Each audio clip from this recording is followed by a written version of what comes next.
Hey everybody, welcome back to Stratego Freaks for another informative and fun video.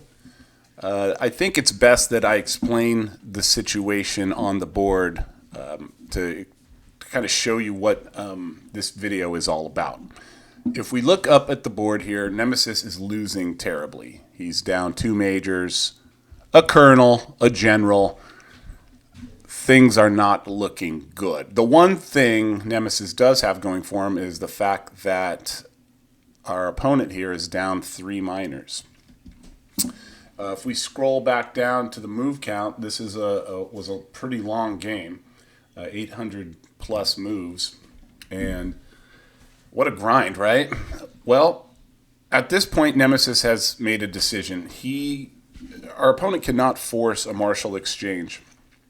There's no spy on the board, and there's no other piece that can take the Nemesis's marshal, but the other marshals. So if Nemesis chooses to, he can just continue to run around the lake. I call it a marshal shuffle, and he can just run around and never be caught, which forces either a draw or it forces our opponent to make some decisions here to find the flag. Now, being down those minors, our opponent doesn't have a lot of resources to get there, so he's going to have to make some decisions and sacrifice a few pieces to get there. Let's see what transpires and how this game ends up. So this is the clear martial shuffle happening, and Nemesis is very patient. Doesn't like to lose and will grind most games out. I myself am impatient and do not do well in situations like this. I lose focus, things take place, and I usually play a pretty crappy end game anyway. But I think this is important for every player to understand how to achieve victories in dire situations, and this game shows us how to do that. So our opponent here, green, is migrating pieces down to see what's going on. And he's going to have to hit something. All right, there's a major, and now he's down a major. Here comes another piece, and Nemesis is going to continue his annoying shuffling. But what are you going to do? Sacrifice the marshal and just lose it right there, or are you going to try to win? And that's what is happening here. So another piece coming down. Okay. He's coming in. Now, I kind of forget the sequence of moves that happens here, so I'm kind of seeing it for the first time with you in a way. Let's see what happens here. All right. Boom.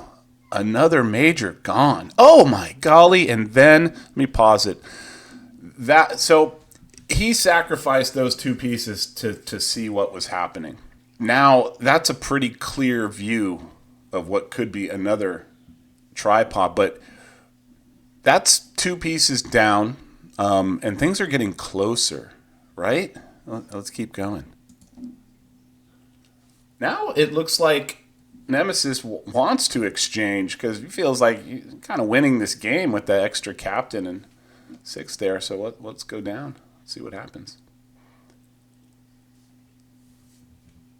He's running and running. He's got to get the 8s down in order to get to the flag. But now can't get there. The 8 can't get down. And I believe Nemesis thinks that the other minor is possibly bombed in because no other piece is being moved. Oop, what happened there? Oh, we're going to scan forward a bit. Hold on. So this is the situation now.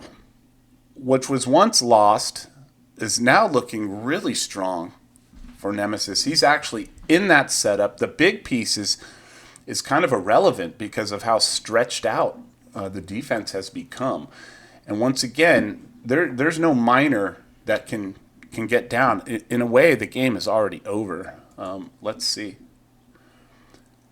And there's a lot of movement here. I'm just going to keep going fast. Now he's on it, and I just want to move it back 1 second here. This is a miner here, and it gets taken. And the game ends there. And because we know that that other miner is pinned, and if not, it can't get down anyway.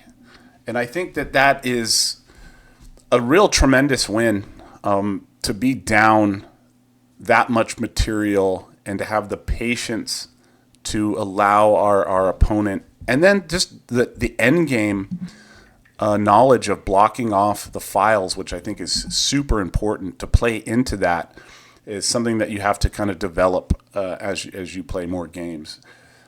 The moral of this story is you don't always need to lotto if you have the even piece. So if you have a marshal and they have a marshal and there's no spy on the board, you don't need to just go in and take something. You can force your opponent to win the game.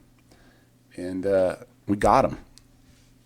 Anyway, I hope this video gives you a little more insight on how to handle these situations, and it gives you an advantage in your next game. Hope to see you guys soon on Strategus. I'll see you out there, and I'll beat you out there too. Have a great day, everybody. You take care.